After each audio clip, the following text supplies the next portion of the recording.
Siswa-siswi SMA Kristen BPK Penabur, apa kabar?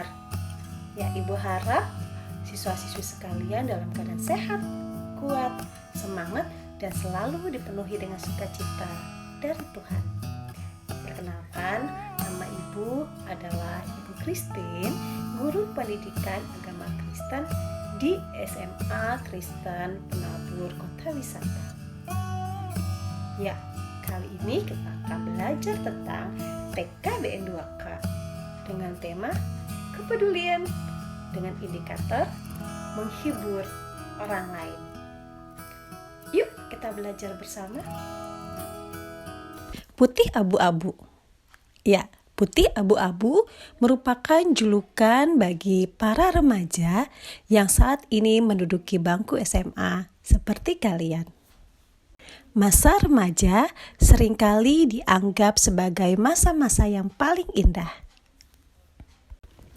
Pada masa ini, kita mulai merasa jatuh cinta, suka terhadap lawan jenis, kita mulai mengembangkan sayap kita untuk bergaul seluas mungkin. Pada masa ini juga, kita mulai mengkritisi keberadaan diri kita.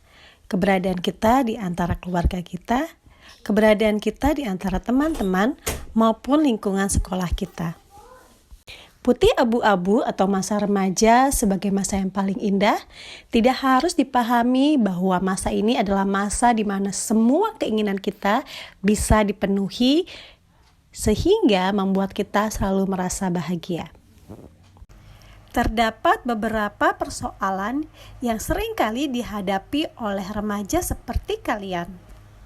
Misalnya, prestasi di sekolah, nilai tidak memuaskan, remedial lagi, serta sulit untuk memahami penjelasan dari guru.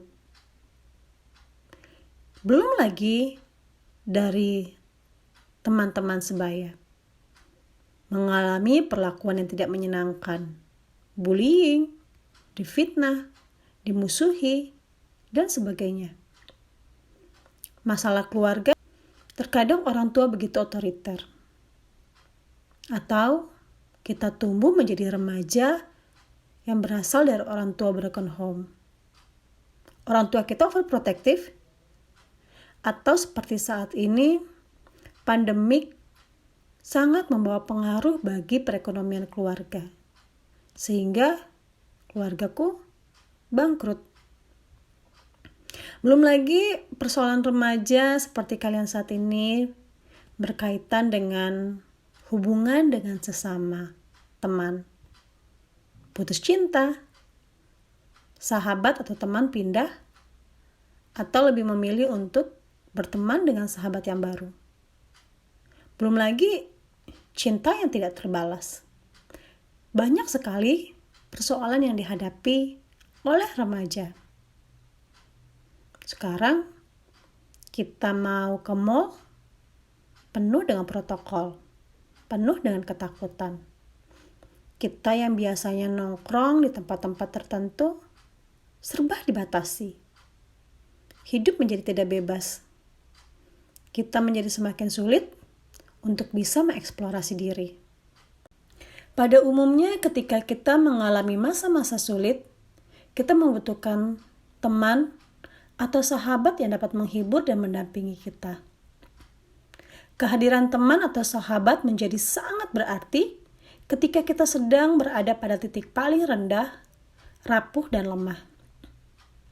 Sungguh sangat menyedihkan bila dalam masa-masa seperti itu tidak ada yang peduli pada kita. Padahal kita sendiri merasa tidak mampu untuk menghadapinya sendiri. Amsal 17 ayat 17 berkata, "Seorang sahabat menaruh kasih setiap waktu dan menjadi saudara dalam kesukaran." Salah satu indikator kepedulian adalah kesediaan untuk menghibur orang lain. Menjadi penghibur bukanlah hal yang mudah untuk dilakukan. Namun, bukan berarti kita tidak bisa melakukannya. Di dalam Alkitab, kata menghibur memiliki arti yang dalam. Di dalam Perjanjian Lama, kata menghibur dapat kita temui pada Mazmur 23 ayat 4 yang menyebutkan, "Gadamu itulah yang menghibur aku." Kata menghibur di sini dalam bahasa aslinya, yaitu bahasa Ibrani, menggunakan kata naham. Dalam ayat ini dapat diterjemahkan sebagai ekspres simpati atau menunjukkan rasa simpati. Change someone's mind, mengubah pikiran seseorang. Sedangkan dalam Perjanjian Baru, sebagaimana terdapat di dalam 2 Korintus 1 ayat 3-7, kata menghibur dalam bahasa Yunani yaitu parakleo dapat diterjemahkan dengan encouraging, menguatkan atau memberi dorongan, comfort, memberi rasa nyaman atau kelegaan.